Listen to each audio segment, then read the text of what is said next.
Olá, estamos começando o quinto estudo da série Profecias de Esperança, feito com muito carinho para você pelos seus amigos, os adventistas. Hoje com o tema Animais Proféticos, parte 2.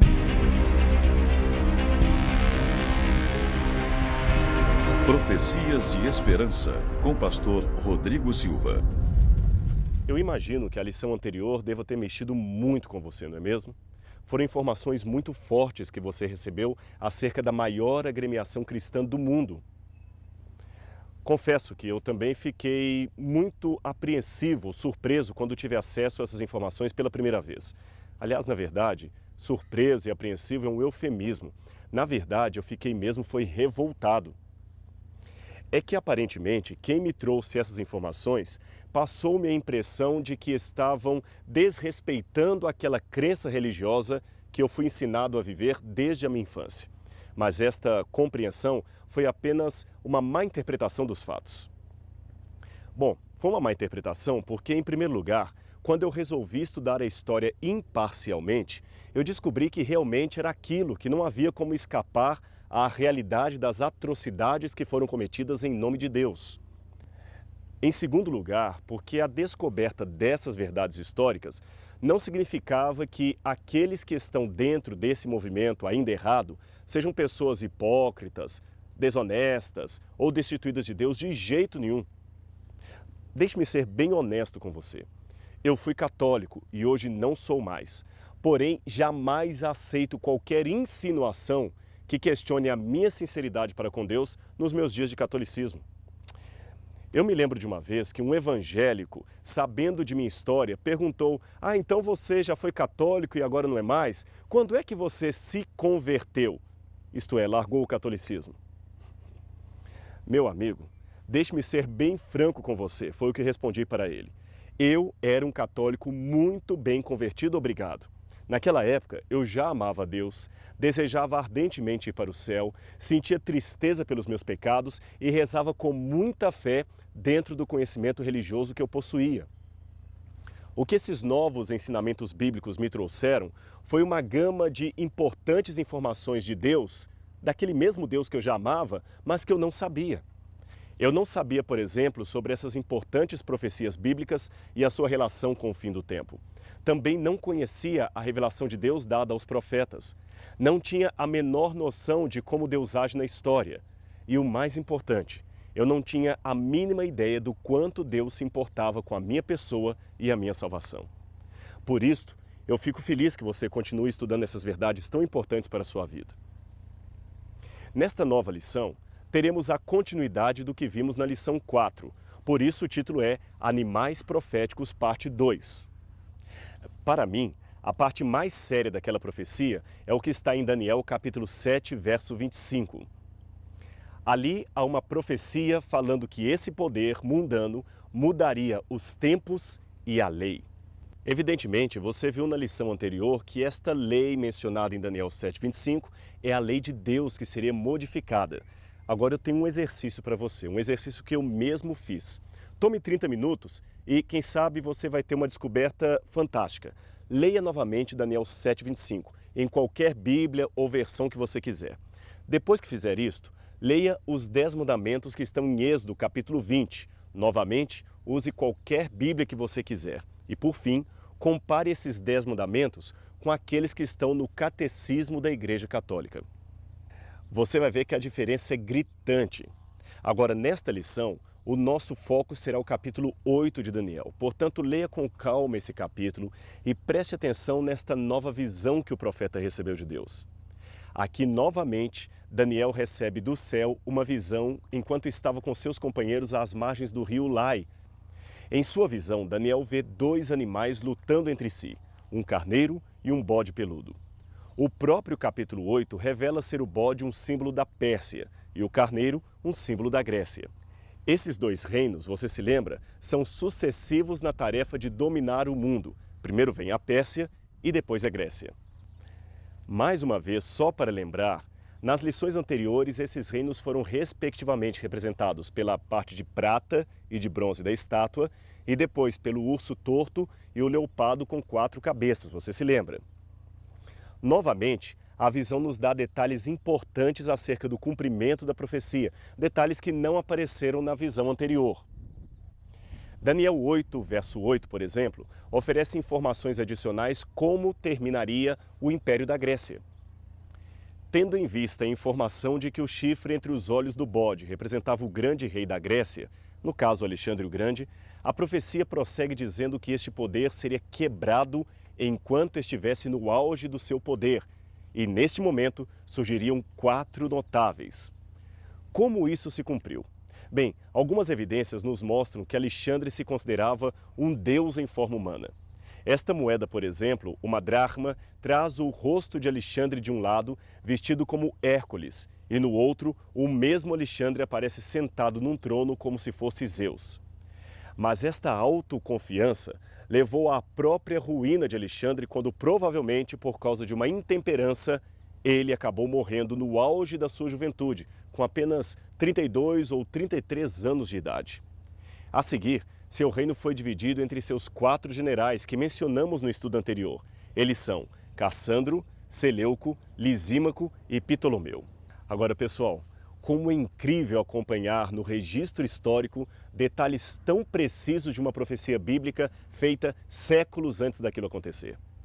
A seguir, o cenário profético novamente apresenta um símbolo do Império Romano, que desta vez é um chifre pequeno que cresce até atingir os céus. Se você fizer uma comparação entre Daniel 8 e Apocalipse 13, verá muitas semelhanças entre esses 2 poderes, a saber, o chifre pequeno e a famigerada besta que surge do mar. Noutras palavras, ambas as figuras apontam para a inequívoca descrição do Anticristo, o mais terrível inimigo da verdade de Deus. Em Daniel, é dito que esse chifre atacaria o príncipe dos exércitos celestiais, que nesse caso é Cristo, e que ele também atacaria o santuário de Deus. Já no Apocalipse, ele ataca o tabernáculo de Deus que está no céu, e ele faz isto difamando esse tabernáculo, falando com arrogância contra os que habitam no céu. Ele também, na terra, peleja, guerreia contra os santos de Deus, e ele também é colocado no poder de ter a capacidade até de vencê-los. Igualmente, no livro de Daniel, o exército de Deus é entregue nas mãos deste inimigo que faz tudo contra eles e acaba tendo a oportunidade de prosperar. Novamente, se você fizer uma comparação entre os capítulos 7 e 8 de Daniel, verá que no capítulo 7, o inimigo ataca o povo de Deus na terra, até que o juízo divino é reunido no céu para tirar-lhe o poder. Já que neste capítulo 8, ele ataca as potestades celestiais. E o que significa isso?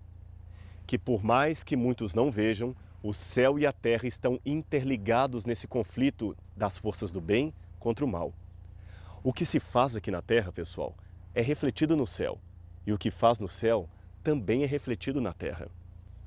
Agora, é interessante notar que muitos teólogos supõem, e eu discordo deles, que este chifre pequeno aqui mencionado seria símbolo de um antigo inimigo de Israel chamado Antíoco IV Epifanes, que além de déspota também se sentia um deus. Ele era da dinastia de Seleuco, um dos generais de Alexandre que assumiu parte do reino greco-macedônico após a sua morte. Este foi um terrível rei de fato. Ele perseguiu os judeus entre o ano 168 e 165 a.C. Aliás, os seus atos de violência estão muito bem descritos nos livros apócrifos de 1º e 2º Macabeus. Agora, o problema com essa interpretação muito popular, esta interpretação que enxerga em Antíoco o cumprimento profético de Daniel 8, está em que nem a história, nem a própria Bíblia confirmam tal conclusão. Veja, Daniel 8:23 afirma que esse poder apareceria no final do reinado seleucida. Agora veja bem, a dinastia dos reis seleucidas terminou em 65 a.C. Logo, esse poder, representado pelo chifre pequeno, deveria surgir apenas depois disto. Mas a história diz que Antíoco apareceu mais ou menos na metade da linhagem seleucida. Ele governou de 175 a 164 a.C., portanto bem longe do final dessa dinastia. Outro detalhe, Daniel 8, 9 e 12 declara que este poder prosperaria, que ele seria muito poderoso. Ora, a história jamais descreve Antíoco como um próspero ou grandioso rei. O seu pai, sim, Antíoco III, foi chamado Antíoco o Grande, mas o outro Antíoco foi considerado um rei medíocre. A maioria dos historiadores sabe disso. E agora vem para mim a parte mais importante. É que, embora 1 Macabeus 1,54, que como dissemos é a fonte principal dessa interpretação, embora esta passagem aplique a Antíoco a expressão abominável da desolação que aparece em Daniel 9, 27, Jesus, em Mateus capítulo 24, verso 25, aplica esta profecia à futura destruição de Jerusalém por obra dos romanos. Foi nesse episódio, ocorrido no ano 70 da era cristã, que Jesus disse cumprir a profecia de Daniel. É por essas e outras razões que este chifre pequeno não pode ser outro senão o Império Romano, tanto em sua fase pagã quanto em sua fase papal. Agora, pegue novamente a sua Bíblia e leia com atenção o capítulo 8, verso 13 de Daniel. Ali diz: Depois ouvi um santo que falava, e disse outro santo àquele que falava: Até quando durará a visão do sacrifício diário e da transgressão assoladora, visão na qual é entregue o santuário e o exército a fim de serem pisados? Você prestou atenção nesses versos? Percebeu como o céu estava intimamente preocupado com o desenrolar dos acontecimentos terrenos? Ali existe uma preocupação acerca de quanto tempo duraria o sacrifício diário do santuário e também o poder opressor exercido pelo pequeno chifre. A misteriosa resposta vem no verso 14. Até 2.300 tardes e manhãs, e o santuário será purificado. Agora, o que afinal significaria aquele cômputo de tempo? Quando ele começaria? Quando terminaria? O próprio Daniel ficou ansioso para saber a resposta, mas esta só lhe seria dada aproximadamente um ano depois, em meio a uma grande oração, quando o anjo Gabriel desce do céu para explicar-lhe a profecia. Você também quer saber qual foi a explicação dada ao profeta? Bom, então estude primeiramente os detalhes desta lição número 5 e no próximo estudo daremos a resposta para vocês, tá bem? Agora, conforme o nosso costume, vamos orar a Deus para iniciar o estudo da Bíblia Sagrada? Amado Senhor que está no céu, pedimos-te em nome de Jesus a orientação e a iluminação do Teu Espírito para entendermos a Tua Palavra. Que estas importantes profecias de Daniel falem ao nosso coração e nos preparem para o encontro com o nosso Salvador, pois é em nome dele que nós oramos. Amém. Um bom estudo para você e até a nossa próxima lição.